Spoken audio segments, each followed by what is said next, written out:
Guys মানুষ যখন স্বপ্ন দেখতে চায় না, মানে স্বপ্নের লক্ষ্যতে যখন এগোতে চায়, ভাই চারিদিক থেকে ভাই বাধা আসে। চারিদিক থেকে আমার যেরকম বাধা আসলো, কোনো না কোনো দিক থেকে বাধা আসবে তোমাকে, তারপরেও কিন্তু চেষ্টা ছাড়লে হবে।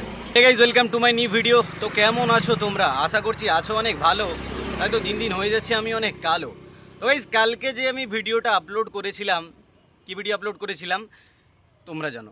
তো সেই ভিডিওতে আমি বলেছিলাম যে আমার যে আগের যে ইউটিউব চ্যানেলটা, তো সেটা আমি ডিলিট হয়ে গেল কিভাবে আমি রিজনে ডিলিট করে দিলাম। তো গাইজ, যখন আমি ফার্স্ট টাইম ইউটিউব চ্যানেলটা স্টার্টিং করতে যাই, তো তখন ছিল 2018 একদম এন্ড টাইম, মানে শেষ টাইমের দিকে। তো এমনিতে আমি ভিডিও করতে অনেক ভালোবাসতাম, মানে এমনিতে তখন না গাইজ টিকটকারও করতাম, তখন টিকটক ছিল মনে হয়, অতটা মনে নেই, তখন মনে হয় টিকটক ছিল। তো আমি ভিডিও করতে অনেক ভালোবাসতাম, মানে আমি তখন মানে এমনিতে আমি এসআরকের ফ্যান, তো এমনি ভিডিও করতাম, অ্যাক্টিং করতাম অনেক। তো তখন আমি পড়াশোনা করতে করতে আমার মাথায় একটা জিনিস জাগলো যে ভিডিও করলে কেমন হয়, মানে যে সোশ্যাল মিডিয়ায় ভিডিও আপলোড করলে কেমন হয়। মানে ধরো এমনিতে তো সবাই ফেসবুকে আর অ্যাভেলেবেল থাকে, তো আমি চাচ্ছিলাম যে আমি ভিডিওটা আপলোড করবো ইউটিউবে। তো তখন থেকে আমি ডিসিশান নিলাম যে আমি ইউটিউবে ভিডিওটা আপলোড করবো, আজকে থেকে যাই হবে।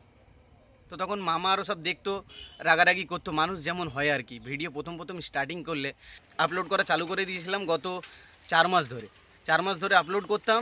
তারপর 4 মাস ধরে আপলোড করার পর হঠাৎ করে আমার যে আমি যে ফোনে যে শ্যুট করতাম না, ওপো রেনো 2F, এই যে ফোনটা আবিবি জিন্দা হয়। তো এই যে ফোনটা আমার মামাই আমাকে গিফট করেছিল। তো খুবই ভালো লাগতো, প্রথম প্রথম ভিডিও করতে খুবই ভালো লাগতো যে নিজের ফেসটাকে ক্যামেরায় দেখাচ্ছি, ভিডিওটা আপলোড যাচ্ছে, ও ভাই কি ফিল হতো। তো তেমন করতে করতে তো ফোনটা খারাপ হয়ে গিয়েছিলো। খারাপ হয়ে যাওয়ার পর, যখন খারাপ হয়ে গেছিলো তখন মোটামুটি ভিডিও অনেক কিছু আপলোড করতাম। তারপর সাবস্ক্রাইবার ভালো হয়ে গেছিলো। হওয়ার পর হঠাৎ করে ফোনটা আমার খারাপ হয়ে যায়। খারাপ হয়ে যাওয়ার পর মানে তখন তো ছিল স্টুডেন্ট লাইফ, সেই রকম আমার মানে অর্থকরী ছিল না যে আমি নিজে থেকে টাকা সারিলে। তখন মানে বাবা মামা মানে 100-200 টাকা দিলে অনেক খুশি হতাম। সেটা তোমরাও হতে, তোমাদের স্টুডেন্ট লাইফ এখন যদি হয় তোমরাও, সেটা তোমাদের 100 আর 200 টাকার মানে ভ্যালুটা এখন অনেক বেশি। এখন আমরা কাজকাম করছি বলে আমাদের কাছে 100-200 টাকার কোনো ভ্যালু নেই, কিন্তু না, টাকার ভ্যালু সবসময়ই থাকে, ভ্যালু দিতে শিখতে হয়, তখন তবে ভ্যালু পাওয়া যায়। তো এইভাবে আপলোড দিলাম, ফোনটা খারাপ হয়ে গেল। খারাপ হয়ে যাওয়ার পর নিজে তো আর অর্থ করি নেই যে ভাই সারাবো, তো ভিডিও আপলোড করা পুরোপুরি বন্ধ হয়ে যায়। বন্ধ হয়ে যাওয়ার পর তো মোটামুটি 3-4 মাস ফোনটা এমন কোনো ভিডিও আপলোডই হয়নি, ফোনটা এমন খারাপ হয়ে পড়ে আছে। পড়ে থাকার পর 3-4 মাস পর তো বাবা ফোনটাকে সিদ্ধান্ত নেয় সারাবে। কারণ আমার মানে আমি বাড়িতে বাড়িতে কল করতাম, তাছাড়া এমনিতে একটু আধটু গেমের নেশা ছিল, পাবজি খেলতাম। তো এখনও তোমরা হয়তো গেমিং করো, তো কমেন্ট করো, যদি গেমিং করো তাহলে কমেন্ট করো। তো একটু আধটু গেমের নেশা ছিল, তো বাবা ডিসিশন নিল যে আমার ফোনটা সারাবে। তো ভালো কথা। তো আমাদের মার্কেটে গেলাম, মোটামুটি সারানা হলো। মোটামুটি কত নিল? 3.5 থেকে 4 হাজার টাকা নিল। তো সারানোর পর আমি আমার ফট করে সারানোর পর সেই দিনে এসে আমি সন্ধ্যাবেলা আমার ইউটিউব চ্যানেলটা আমি খুলতে যাই। তো খুললাম, অনেক খুশি, তো মানে অনেক এক্সাইটেড যে এতদিন পর আমার ইউটিউব চ্যানেলটা ব্যাক করেছে। তো তারপর আমি মানে সারিয়ে মানে এবার ভিডিও আবার আপলোড করব। তো এরপর সারানোর পর আমি ভিডিও আবার আপলোড করি, মানে তার পরের দিনে আমি ভিডিও আপলোড করি, রাত্রেবেলায় কন্টেন্ট বানাই, রাত্রেবেলায় কন্টেন্ট বানিয়ে ভিডিও পরের দিনে আমি ইউটিউবে আপলোড করি। তো তারপর যে আপলোড করলাম ভাই, কোনো ভিউ আসেনি, কোনো রিচ পাইনি। তো মনটা অনেক খারাপ হয়ে গেছিলো। খারাপ হয়ে যাওয়ার পর আমি তারপরের দিনে সিদ্ধান্ত নিলাম যে ভাই, রাগ ধরে গেছিলো আমার, এমনিতে অল্পতেই খুব রাগ। তো রাগ ধরে গিয়েছিল, আমি ভাবলাম যে ইউটিউব চ্যানেলটা ডিলিট করে দেবো, করে দিয়ে আবার আমি একটা ক্রিয়েট করব, ডিলিট করে দেবো বলে সিদ্ধান্ত নিলাম। আর ইউটিউব চ্যানেলটা সত্যি সত্যি আমি ডিলিট করে দিলাম। করে দেওয়ার পর নিজে একটা ভুল বুঝতে পারলাম যে ইউটিউব চ্যানেলটা ডিলিট তো করে দিলাম, বাট যে আমার যে মানে ফোনে এই যে ফোনটাতে যে আর যেসব আইডি ছিল, মানে যে জিমেল আইডি ছিল, তাতে তো আমি কোনো খুঁজে পাইনি। যে সমস্ত আইডিতে আমি চেক করেছি, কোনোটাতেই ভাই খুঁজে পাইনি, অনেক চেষ্টা করেছি।